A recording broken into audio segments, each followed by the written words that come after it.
as well as a large operating gold mine. Westonia is outstanding in its beauty and presentation.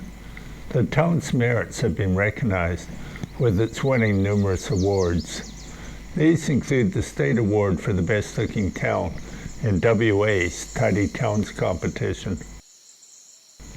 Driving in, we noticed a tidy graveyard dating to 1913. There are many graves from the Spanish influenza of 1919. St. Luke's Church is quaint in its appearance. The agricultural nature of the region is emphasized with the ripening wheat crops.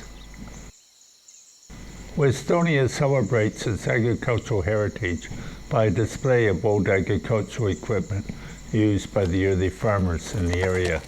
Like today, wheat was the principal agricultural product shipped by the railway to Perth. On display is a wide range of machines ranging from plows to combines, all gathering rust and dust and cobwebs. Yet they remind us of the toil and sweat of early farmers who may have plowed their fields with horse. By the 1920s and 30s, power machinery, including tractors and combines, were in widespread use across the district. The output of wheat was unrelenting and led to the prosperity of the area.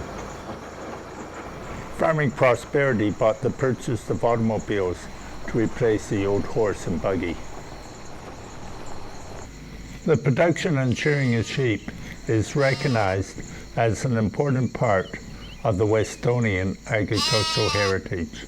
It's reflected throughout the district by the shearing sheds of the farmers.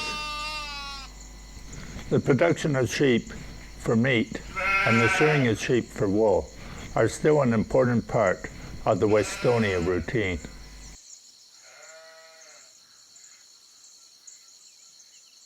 The arrival of the steam train, constructed in the late 1890s to service the Kalgoorlie Gold Rush, was an important part of the district, leading to the development of Westonia.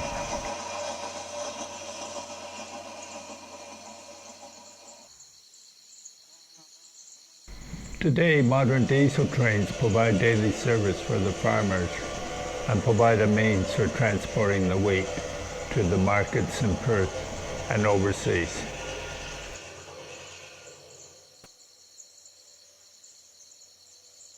Every year during the spring harvest in November and December, modern combines fill the grain bins in Meriden and along the railway with wheat, ensuring the prosperity of the district.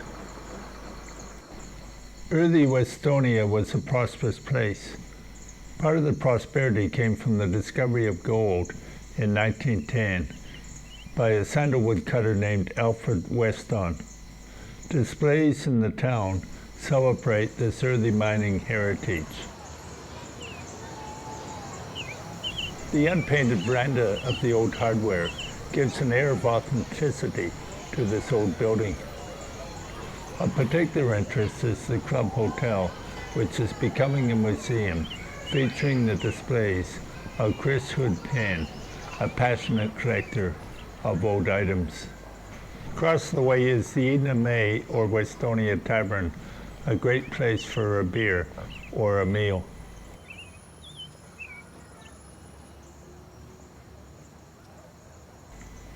Also of interest is the Gold Miners Hall, built in 1914 and used for meetings and to display films monthly.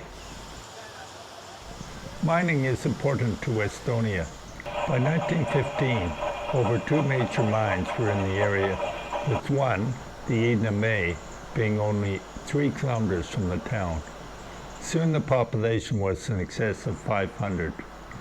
The population reached 2,000 by 1917, but low gold prices caused the closure of the mine.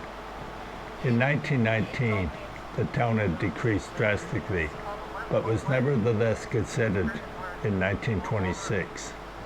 In 1935, one of the mines was reopened, but was closed again in 1948. There are many newspaper reports on the operation of this gold mine during the late 1930s and 40s. During the period, the mine produced a substantial amount of gold from some of the richest ore in Western Australia. A large network of underground tunnels were left behind. The Edna May mine was reopened in 1985 as an open pit.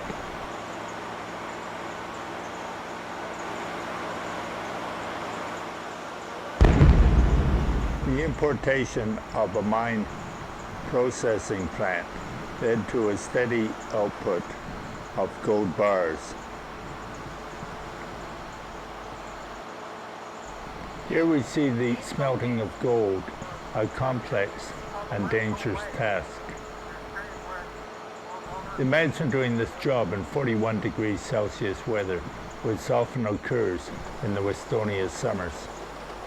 Yet the life of this open pit was short. Flooding in 1991 led to the open pit's closure. With higher gold prices, Catalpa Resources purchased the Edna May in 2009 and commenced gold pouring by 2010.